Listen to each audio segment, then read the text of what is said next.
Welcome to another episode of Robbie Comics. My name is Robbie, and these are comics.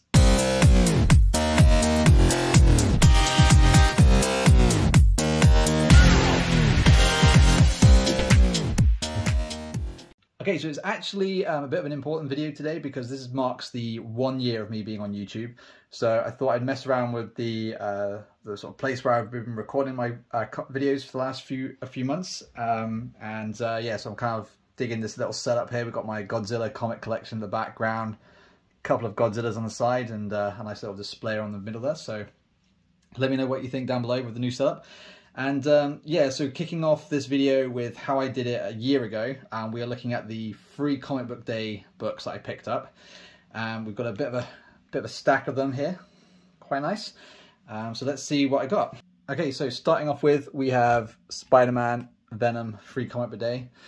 This is actually a first appearance of, I think the character's called Flexo, which for any of you guys who are probably a little bit older, like myself though, in the sort of mid to late 30s, there's a character in here called Flexo, who basically is Stretch Armstrong, but it is his first appearance on Origins, so you never know, that might be worth a little penny a little bit later down the line.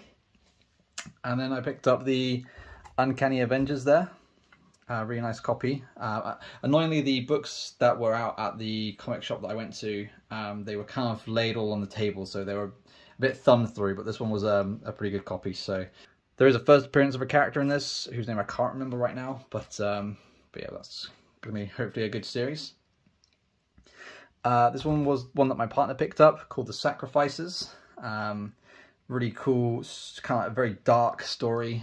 You've got these cool little like pigeon / bird people who are basically who sacrifice themselves to I'm assuming some kind of god, and the story kind of stops there with the father kind of saying that he has no one to sacrifice. So I think a bit of an edgy story but I can't really expect anything less from Image Comics. They do some pretty good stuff. I picked this one up, but I kind of regretted it because I thought the story was a bit boring. Free comic book day, Brandon Sanderson's Dark One. Yeah, I wasn't really digging the art style in this one. The front cover looked promising, but after I read it, I was a bit meh. So it's not going to be one that I'll be picking up anytime soon. I picked this one just because it looked fun. We got the Power Rangers Academy, or Ranger Academy.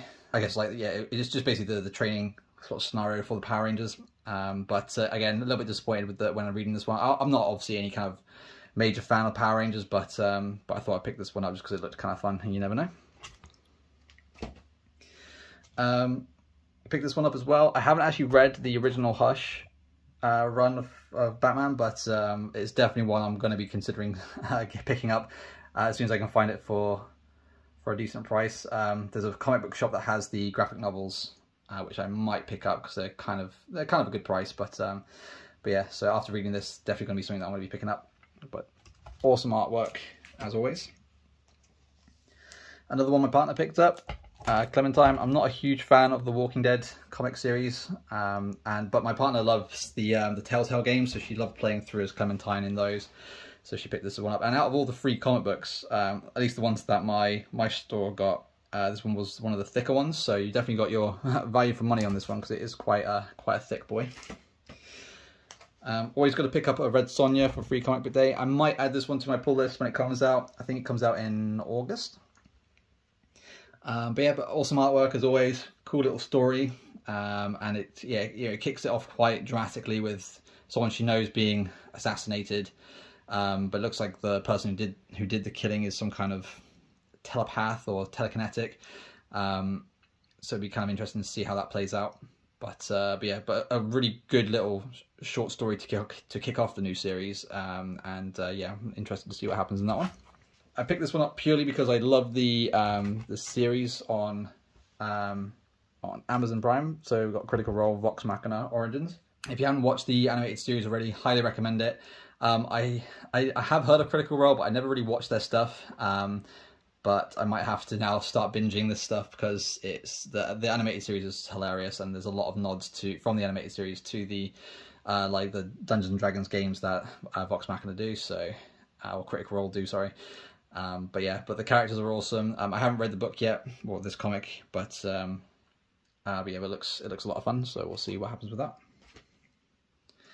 And then probably my favourite one out of all of them, I'm definitely going to be picking up all of the issues that come out in this series, but it's called Night Terrors. It kicks off with a bang. You've basically got, I think it's Robin, who's essentially dreaming, and this horrific stuff happens in the dream, and there's a lot of creepy elements to it. So I'm definitely interested because I'm obviously, you know, huge horror fan, so I quite enjoyed the the artwork and the art style in this. And then I was looking at the checklist for Night Terrors, and I think it was like 48 issues, because the Night Terrors has, so the comic with Night Terrors as the title. I think there's 4 issues of that, and then each DC character has like a one shot of Night Terrors. I think it's kind of on the same lines as the Ultimate Carnage stuff, or Absolute Carnage stuff. And but yeah, it looks awesome. The artwork looks amazingly creepy and gory, so that's going to be cool. So yeah, so it's going to be an expensive couple of months. I think it comes out in July and August, but it's 48 books over July and August, so I think that's going to be a pretty expensive time, but we'll see how that goes. And then on my pull list, just to round off the video, we've got Spider-Man issue 8, technically the second appearance of Spider-Boy. Awesome front cover. Electro is coming back into the storyline, so it's going to be interesting to see how that impacts the current Spider-Verse series. And yeah, again, another appearance of Spider-Boy. But yeah, it's a fun little comic. I'm enjoying the series so far. So we'll see how that plays out. And I think this is the last issue of the Poison Ivy run. So we've got Poison Ivy issue 12. Again, I think it's the last issue, but it kind of like hints that there's another part to this. So I don't know if this is just, you know, the end of this section, and then there's going to be more Poison Ivy stuff later on down the line, or if it's just ended and then that's pretty much the end of this kind of like story arc with Poison Ivy. But yeah, we'll soon find out in a couple of months' time, I'm sure. Okay, so that's it for today. As always, thank you so much for watching, and again, thank you so much if you've been around since for the last year. Thank you so much. I really appreciate it. Loving all the support and the comments you guys are dropping on the videos. It helps out the channel great. So yeah, so this is the 1 year mark for me, and hopefully this will be the first of many to come. Let me know if you prefer the display like this, or if you prefer the older display. I'm kind of digging this at the minute, but yeah, we'll see how that goes. But yeah, that's it for now. So thank you for watching as always, and peace out, and stay crispy.